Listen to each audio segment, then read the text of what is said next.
1:46, alguien que acaba de llegar de Atenas, Íñigo Errejón, dirigente de Podemos. Buenas tardes. Hola, ¿qué tal? Buenas tardes. Acaba de estar usted hace tan solo unas horas en Atenas. No sé si ellos ya están pensando en que tiene que volver el dracma. No, en absoluto. Yo creo que estamos ante unas negociaciones que efectivamente, como se decía, se van a apurar hasta el último minuto. Ello porque no estamos ante unas negociaciones económicas. El gobierno griego ya ha hecho propuestas que ya han cedido mucho, ha sido claramente flexible y responsable y ha propuesto el mismo volumen de ahorro, los 2.000 millones que le pedía la Troika. El problema de la Troika es que le ha dicho que no había que recortar de donde estaba recortando, por ejemplo en gasto en defensa, que había que recortar de otros lugares. Y este ya es la melodía vieja que conocemos del Fondo Monetario Internacional. Hay que recortar de las pensiones más bajas, 380 euros en Grecia, hay que subir los precios de la energía, incluso a las familias que tienen más dificultades para pagarla. No estamos ante una negociación económica, no es un problema de dinero, estamos ante un problema político. Pareciera como si hay quienes quieren castigar a los griegos por haber votado lo que no les gusta a una parte de las élites europeas y lanzar un mensaje a otros países de decir, miren, las cosas no se pueden hacer de otra forma, porque claro, si un solo gobierno muestra que hay margen, entonces se cae la coartada de quienes han aplicado políticas que se han demostrado ineficaces. Hay que recordar que Grecia está en esta situación no por haber girado, sino por haber sido el alumno más obediente de la Troika y del Fondo Monetario Internacional. Aplicó todas sus recetas y eso es lo que le ha llevado a una situación del abismo. Y ahora está diciendo una cosa muy de sentido común que respalda una buena parte de los economistas. Para poder afrontar sus obligaciones tiene que crecer, pero pareciera que hay quien no tiene tanto interés en la economía como en una pugna política. Pero hay que decir que la Unión Europea de la que estamos orgullosos es aquella en la que los gobiernos los ponen los ciudadanos. Pero, señor Errejón, imagínese un ciudadano español que ha tenido que vivir estos últimos años con recortes. Dice, a mí me han apretado aquí el cinturón, la situación del país es mucho más saludable que la de Grecia, y en Grecia las jubilaciones son un cachondeo, el salario mínimo es superior al nuestro, las pensiones, ¿por qué no tienen que hacer recortes ellos? Bueno, yo le diría en primer lugar que han hecho muchos recortes. Grecia ha perdido el 25% del Producto Interior Bruto. Esto no tiene parangón, salvo que un país haya sufrido una guerra. Han hecho muchos recortes y muy duros. Llevan muchos años haciendo recortes y los recortes han estrangulado la economía, porque la gente tiene menos dinero, consume menos y hay menos actividad económica. Es el camino de los recortes el que ha llevado a Grecia a esta situación. Por otro lado, es verdad que se dice que Grecia le debe dinero a España y hay que ser muy precisos al respecto. Lo que pasa es que ha habido gobiernos europeos que han comprado deuda que eran de bancos privados, fundamentalmente alemanes. Es decir, que se han comportado como cobradores del frac de los bancos alemanes, no en interés de sus ciudadanos, sino en interés de las grandes fortunas. Y yo le diría una tercera cosa a este ciudadano hipotético español, que es que España no es Grecia. Grecia tiene un 3% del Producto Interior Bruto de la Unión Europea, España un 12%.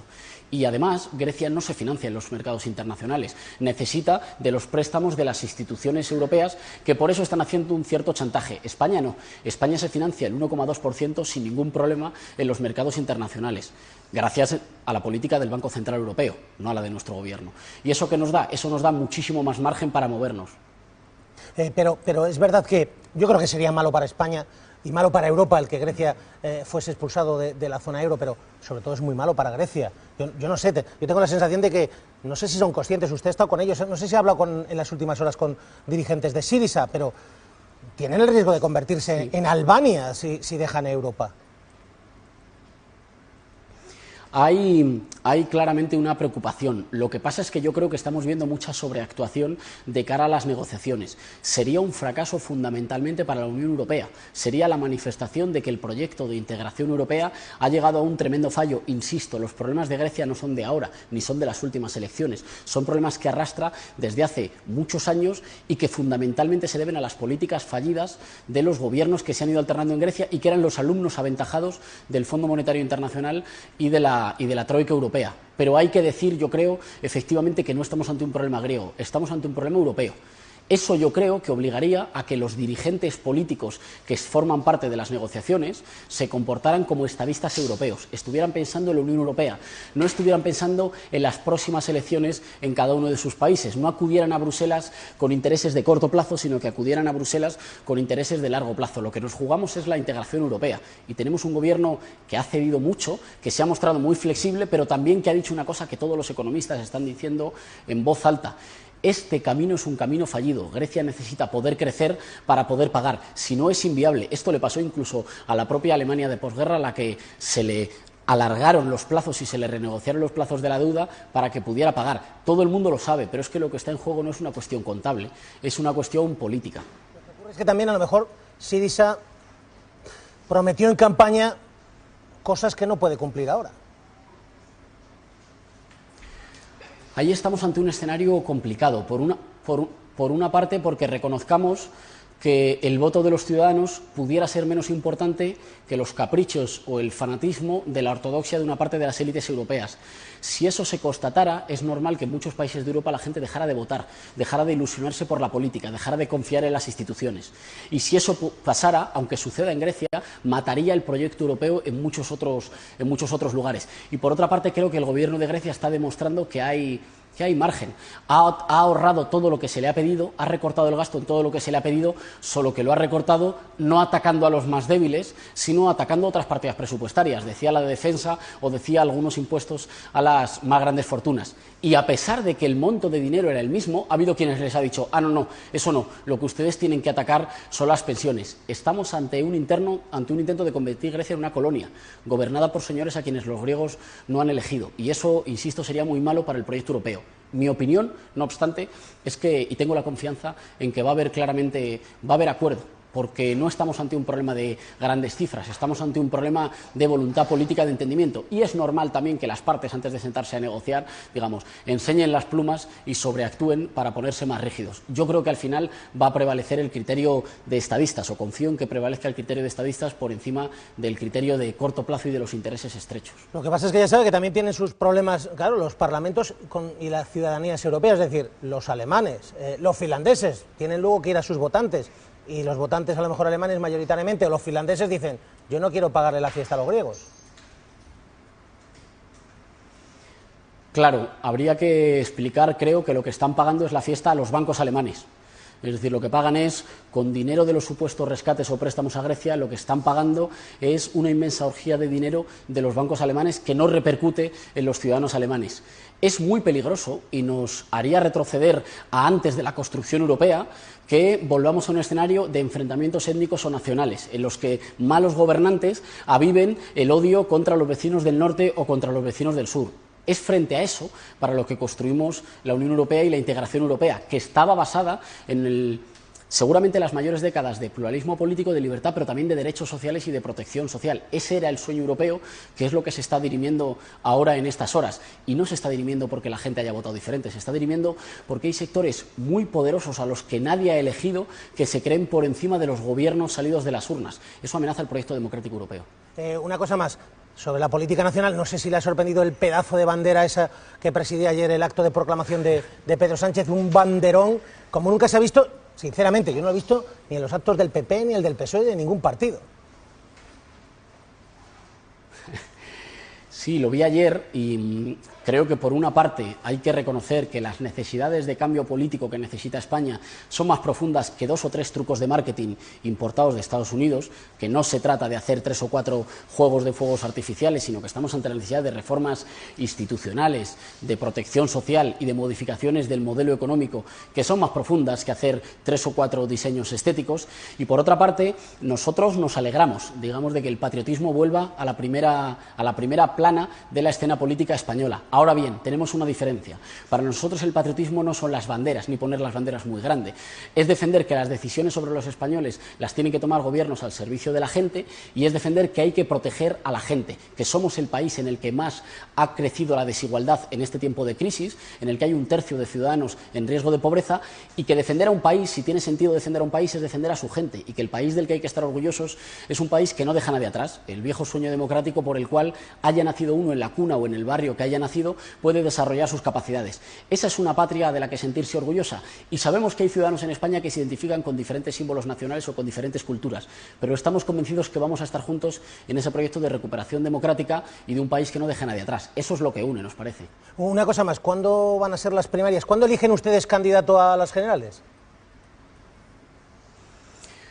Bueno, pues estamos aprobando el reglamento y la forma en la que se va a realizar. Sabemos que va a ser una participación de mucha gente y que está recibiendo la atención de mucha gente, alguna que ha votado a Podemos y otra que todavía no, pero que lo ve con interés, y tiene que ser pronto, sobre todo en la medida en que parece que hay algunos en que se empeñan en mantener o en ir dilatando las fechas de convocatoria de posibles elecciones generales, y además en las que tenemos que realizar también la campaña electoral de las próximas, si finalmente se convocan, de las próximas elecciones en Cataluña, que podrían ser un anticipo de un terremoto democrático que cambie muchas cosas en España, a favor de la gente. Tengo el Twitter incendiado y la verdad que me he reído mucho en las últimas 48, 72 horas. No siempre es fácil condensar mensajes complejos y largos en 140 caracteres. La próxima vez hay que esforzarse más. Me refería fundamentalmente a esa relación que hay entre los sectores, digamos, ya convencidos que expanden nuevas ideas y la seducción a los que todavía no están convencidos. Y, por tanto, entre afirmar el mensaje propio, pero también escuchando y tendiendo la mano. Si uno solo hace una parte de la ecuación, se restringe, se cierra. Si uno permanentemente lo único que hace es abrir y abrir, puede desdibujarse el proyecto. Así que en esa tensión entre una cosa y otra se mueve la capacidad de representar un proyecto que pueda encarnar un interés general. Creo que me ha vuelto a quedar demasiado denso, pero mejor que en el tuit. Bueno, ¿usted es núcleo irradiador o seducción? Yo soy un militante de un proceso de cambio y creo que nosotros hemos sido una parte de ese núcleo que ha comenzado a poner en circulación las nuevas ideas que van a permitir un cambio democrático para la mayoría popular en España. Pero entiende que alguno dijera, estoy flipando. O de que sí lo entiendo, por supuesto. Y después, leyendo el conjunto de respuestas en cascada, me he muerto de risa. Sí, yo lo entiendo. Hay cosas que se tienen que explicar en un texto y que no están hechas para los tuits, es verdad. Sí, es que España no está para intelectuales, como diría Pablo Iglesias. 1:59, una cosa más, que ha estado usted con Robert Pauling, que este es exasesor de Barack Obama, asesor económico, trabaja para Naciones Unidas, Organización Internacional del Trabajo. También, sí. ¿Para qué se reúnen con él? Nosotros le habíamos encargado, hace bastante tiempo, le habíamos encargado un informe sobre el cambio de patrón energético para el cambio de modelo productivo en España. Y ha sido una feliz coincidencia que nos haya visitado y lo haya presentado con nosotros un poquito después de la encíclica del Papa Francisco, que decía básicamente las mismas dos cosas: combatir el cambio climático con protección social y con un desarrollo más equitativo. Y en este caso lo que ha presentado es un plan para la transformación, ya digo, del modelo energético, de inversión pública que atraiga inversión privada para no competir por abajo, en salarios más bajos, en más dependencia energética, en los sectores del pelotazo, sino para competir por arriba, en salarios más fuertes, en nichos de mercado con más valor añadido, con más innovación tecnológica y que nos permitan alumbrar un proyecto de país en el largo plazo. Creo que no es hora de la cultura pequeña, estrecha del pelotazo o de querer, ya digo, competir por abajo en condiciones de vida peor, sino de imaginar un proyecto que crezca aprovechando las mejores oportunidades de nuestro país, en este caso climáticas y de energías renovables, y también del conocimiento de los españoles. Un proyecto con el que planeamos en el primer año crear 320.000 empleos, atraer inversión privada. No tiene sentido, por ejemplo, que los españoles que saben de energía fotovoltaica se vayan a Londres a prestar ese servicio cuando no hace falta ser un magnífico economista para saber que tendríamos mejores condiciones aquí. Lo que hemos presentado es una parte de un proyecto de recuperación económica y de un proyecto de país en el largo plazo, y nos enorgullece que nos acompañe un catedrático de la Universidad de de Massachusetts, y que nos acompañe un asesor del gobierno Obama y un asesor de las Naciones Unidas y de la OIT. Es con ese tipo de aportaciones con las que queremos presentar un proyecto solvente que sea capaz de atraer a quienes miran el cambio con simpatía. Les hace a usted parecer también un poquito más moderados en lo económico, ¿no? Nosotros siempre hemos dicho las mismas cosas. Yo entiendo que el adversario quiera poner etiquetas diferentes, pero básicamente cambio de modelo energético para un cambio de modelo productivo, protegiendo al grueso de la población, lo acaba de decir hasta el Papa Francisco. Es un tiempo histórico el que vivimos, un tiempo muy paradójico, en el que se convierten en banderas del cambio cosas, ya digo, que dicen desde economistas que han trabajado con la administración norteamericana hasta el Papa Francisco, hasta nosotros. No venimos de los mismos lugares, pero nos encontramos en un proyecto bastante razonable. Ya digamos, apartan ustedes la posibilidad de expropiar a las grandes multinacionales energéticas las centrales, por ejemplo. Nosotros lo que hemos dicho es que se está gastando mucho dinero público. Por ejemplo, los 3.500 millones de euros que el conjunto del oligopolio eléctrico nos debe al erario público español, y que nos parece que ese dinero podría ser puesto al servicio de del estímulo de nuevas energías y de nuevos sectores energéticos, de la eficiencia energética y de energías renovables y no combustibles fósiles. ¿Y así qué haríamos? Bueno, pues así reduciríamos nuestra dependencia energética y haríamos nuestra economía más competitiva. Nuestra economía puede ser más competitiva por arriba, no necesariamente recortando salarios. Lo único que hemos dicho es que utilicemos los recursos públicos para el desarrollo económico y no para los bolsillos de unos pocos. No solo porque sea injusto, sino porque nos ha convertido hoy en un país más ineficaz y en un país más débil para las siguientes generaciones y para afrontar los retos que tenemos hacia adelante.